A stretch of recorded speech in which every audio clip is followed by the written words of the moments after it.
Many Americans feel that the metric system isn't really necessary, that the system of units we have right now is good enough for us. And we've all heard the arguments as to why the metric system is a little better. The powers of 10 making it easy to switch back and forth between little units and big units in your head. The easy convertibility between units of length and units of volume. But there's another reason why we need the metric system. It's not as ambiguous as the units we use today. Consider, for example, ounces. This is exactly 1 ounce of water. This is also exactly 1 ounce of water. As is this, and this. What's going on here?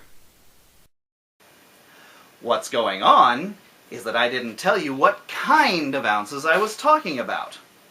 The kind of ounces that you measure with a postal scale like this when you're about to send a letter are called ounces avoirdupois. It's a French word, but darn it, we're Americans, so we're going to pronounce it avoirdupois. If I were to pour out exactly enough water to deflect this scale by 1 ounce, I would have exactly 1.727 cubic inches of water. But that's not the only kind of ounce there is. There's also something called the ounce troy, which is used to measure precious metal like gold and silver and platinum. This American silver eagle coin weighs exactly 1 ounce troy, contains exactly 1 troy ounce of silver. If I were to put this coin on top of this postal scale, it would weigh about 1.1 ounces avoirdupois. 1.1 ounces. Not the same ounce, is it? If I were to pour out enough water to weigh exactly as much as this coin, I'd have 1.898 cubic inches of water. So the next time somebody asks you, which weighs more, an ounce of gold or an ounce of feathers? You look them straight in the eye and you say, the gold, because it's a different kind of ounce. And it gets worse. This is a can of Diet A&W root beer. It's got that frosty mug taste. It's a 12 fluid ounce can. Guess what? Fluid ounces aren't ounces avoirdupois or ounces troy. They're in fact a totally different unit that's not even a unit of weight. It's a unit of volume, equal to 1.8045 cubic inches. Again, different than the number of cubic inches you get for an ounce avoirdupois of water or for an ounce troy of water. And those are only the American version of fluid ounces. The British, traditionally, in their imperial unit system, had their own fluid ounce, which was equal to 1.7337 cubic inches. Do you begin to see the magnitude of the problem here? If I ask for an ounce of water, I could be asking for one of 4 entirely different quantities. You'd have to figure out which one I was asking for out of context. And maybe you'd get it right, or maybe you wouldn't. And ounces aren't the only unit with that problem. There's at least 2 kinds of pounds. Pounds avoirdupois and pounds troy. But although an ounce avoirdupois is less than an ounce troy, a pound avoirdupois is more than a pound troy. So if somebody asks you which weighs more, a pound of gold or a pound of feathers, you'd better say the feathers. Because again, different kinds of pounds. And there's at least 3 kinds of ton. A U.S. short ton is equal to 2,000 pounds avoirdupois, whereas a British long ton is equal to 160 stone. where 1 stone is 14 pounds avoirdupois. Thankfully, there's no such thing as a troy ton, but tons have their own problems, such as the air conditioning ton is equal to 12,000 BTUs per hour.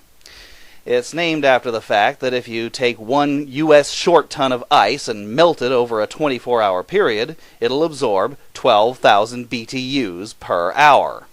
So a 1-ton air conditioner would replace 1 ton of ice delivery per day. Yes, that's right. The modern 21st century air conditioning industry compares the capacity of your air conditioner to a guy pulling blocks of ice around on a horse-driven cart. And, well, units of weight aren't the only kinds of units with this problem. Remember when I said that a fluid ounce was 1.8045 cubic inches? Well, that was bad of me, because I didn't say what kind of inches they were.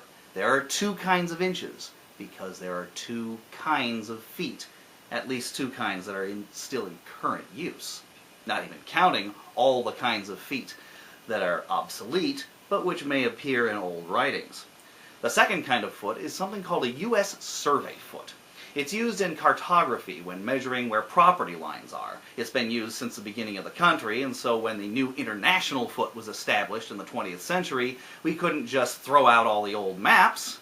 So all the new maps, to be compatible, are still measured in the U.S. survey foot, which is an eensy-weensy bit larger than the foot we use for everything else. So, 1.8045 cubic inches, I better say that's 1.8045 cubic international inches, just to be safe. To say nothing of the difference between the mile, the nautical mile, and the British nautical mile. A U.S. fluid ounce and a British fluid ounce, surprise, surprise, aren't the only units of volume with the same name but a different value. There's at least 3 different kinds of pint, quart, and gallon. The kind of quart you're dealing with when you get a quart of milk or a quart of motor oil is a U.S. liquid quart, equal to 32 U.S. fluid ounces. The kind of quart you're dealing with when you get a quart of strawberries or a quart of cherry tomatoes is a U.S. dry quart, and that's equal to 1/8 of a peck. Yep, Peter Piper picked 8 dry quarts of pickled peppers. Although, how those peppers were pickled at the moment they were picked, only Peter Piper knows. I suspect aliens. Not to be outdone, the British invented their own pint, quart, and gallon, centered around a gallon of water weighing 10 pounds.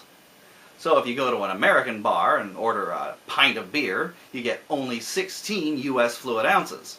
You go to Great Britain and order a pint of beer, you get 20 British fluid ounces, which is only 19.2 U.S. fluid ounces, but hey, it's still a little more beer. And don't even get me started on the different kinds of units called a barrel. In the metric system, there is 1 meter. There is 1 kilogram. There's 1 liter. There are no dry liters, or nautical kilometers, or grams troy. Each unit has 1 value and 1 value only, regardless of who is using it for what. All of the ambiguity that surrounds our American units is gone in the metric system. And that is as good as any reason why we need the metric system.